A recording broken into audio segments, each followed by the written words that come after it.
तो बहुत सारे टाइम ऐसा होता है कि जब कोई नई चीज़ शुरू होती है ना तो लोग आलोचना करते हैं। तो क्या आपको कभी लाल किताब के लिए किसी तरीके की आलोचना का सामना करना पड़ा?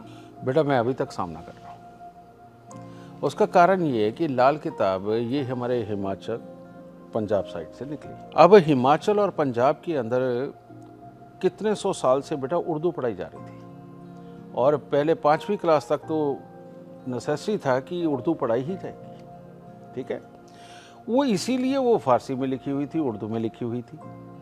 तो लोगों ने इसके बारे में बहुत सारी अफवाहें उड़ा दी कि ये तो मुसलमानों की लिखी हुई है, ये कहीं और से आई है। कोई कहता रावण ने लिखी है। अब मेरे को समझ नहीं आता रावण जी ने कब उर्दू सीख ली थी। हाँ, ऐसा कहा जाता है कि रावण ने जो है लाल किताब की रचना की थी। मैं वही कह रहा हूँ, तो रावण ने कब उर्दू सीखी? चलो वो तो हो गया। अब क्या है, ये क्योंकि नया विज्ञान है।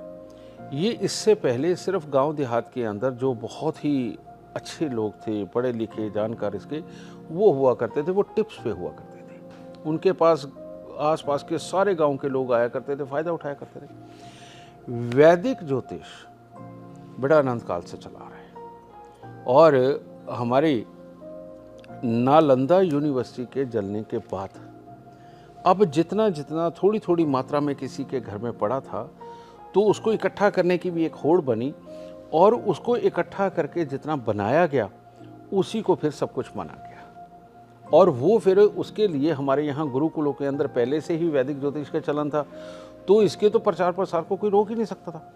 लेकिन ये तो इतना बड़ा रहा। लेकिन लाल किताब क्योंकि सिर्फ गांव देहात तक सीमित थी, तो वो जब निकाली और मैंने जब इसके असर को देखा तो मैंने इसके अंदर आकर के अपना जीवन इसी में लगाना उचित समझा, क्योंकि चुटकियों के अंदर जवाब और चुटकियों के अंदर हल। और आदमी को सालों साल तरसना नहीं पड़ता, उसका दुख महीने सवा महीने में ही ख़त्म किया जा सकता है। एमरजेंसी वाले दुख आज ही ख़त्म किए जा सकते हैं। इस तरह के जितने भी उपाय हैं वो सिर्फ लाल किताब में थे। वैदिक ज्योतिष में तो उपाय ही नहीं है। आज जितने भी वैदिक ज्योतिष वाले आचार्य हैं उनमें से मेरे को एक भी ला के दिखा दो जो वैदिक ज्योतिष का कोई उपाय देता हो। सबके पास सिर्फ और सिर्फ लाल किताब के उपाय हैं। अब वो लाल किताब के उपाय देते हैं और लाल किताब को गलत बोलते हैं, तो ये गलत बात है। विज्ञान कोई भी हो, साइंस कोई भी हो, जो इस्तेमाल हो रही है लोगों की भलाई के लिए इस्तेमाल हो रही है, उसकी आलोचना कभी नहीं करनी चाहिए, उसकी निंदा कभी नहीं करनी चाहिए।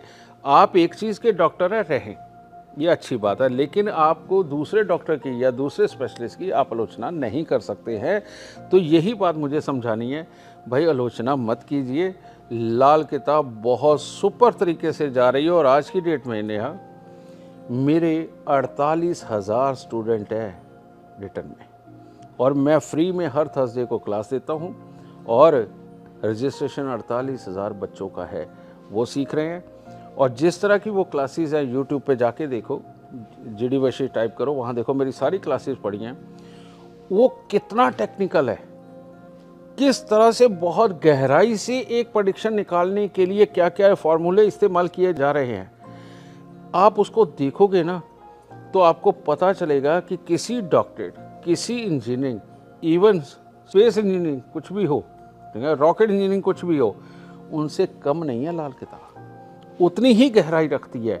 और ये साइंस एक ऐसी है, ये मैं इसको ऐसा कर चुका हूँ नेहा कि अब ये पूरे वर्ल्ड में तुम जहाँ कहीं भी किसी भी कंट्री में जाओगी ना, तुम्हें ये ज़रूर मिलेगा। ऐसा मैं काम कर चुका हूँ और यही मेरा मकसद था कि मैंने ज्योतिष को इतना बड़ा बनाना है कि सारी दुनिया इसकी छत के नीचे आने के लिए मजबूर हो जाए, और वो मैं अभी तक की अपनी ज़िंदगी में कंप्लीट कर चुका हूँ। बस अब इसे फैलाना है।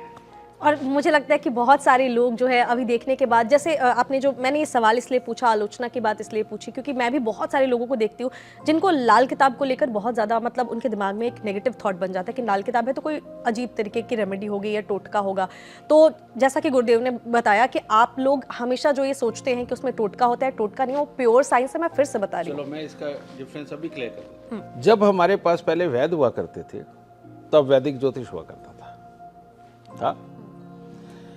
अब वैद्य जी के सामने जब डॉक्टर आए तो वैद्य जी ने कहा कि ये डॉक्टर क्या कर लेगा, लेकिन करते करते इसके अंदर क्योंकि रिसर्च हुई, नई मेडिसिन बनी, मशीनें बनी, तरीके नए बने, तो मेडिकल साइंस ऊपर आ गया, एलोपैथी ऊपर आ गई और टेस्टिंग मशीनें ऊपर आ गई। इसी प्रकार से वैदिक ज्योतिष और लाल किताब में यही डिफरेंस है। ये एक पूरी ऐसी 3-4 साल की स्टडी है लाल किताब की, कि जिसके अंदर 3-4 साल की स्टडी अगर ढंग से कर ली जाए ना, तो आदमी डॉक्टर बन सकता है और किसी भी चीज़ का जवाब और किसी भी चीज़ के इलाज करने में पूर्णतः सक्षम होता है। क्योंकि इलाज तो घर में पड़ी चीज़ों से करना है या साथ वाली दुकान से खरीद के उसकी चीज़ों से करना है, तो ये इसीलिए प्रैक्टिकल हो गई। और लेकिन अगर हम वैदिक ज्योतिष देखें, पहले तो उसमें से डिसीजन निकालना और उसके बाद में उसके उपाय ढूंढना आज भी हर वैदिक आचार्य के लिए टफ है, नहीं निकाल पाते, समझेंगे ना। तो अब ज़माना क्या है, नई चीज़ों को लोग अडॉप्ट करते हैं, जो फास्ट चीज़ें उनको अडॉप्ट करते हैं, जिनसे रिजल्ट ओरिएंटेड है जो चीज़ें उनको अडॉप्ट कर रहे हैं। यही कारण है कि मेरे करोड़ों करोड़ क्लाइंट बन गए, यही कारण है। और जो नहीं बने हैं और थोड़ी देर में वो भी बन। For exclusive and insightful videos, subscribe to our new channel ABP Live Premium.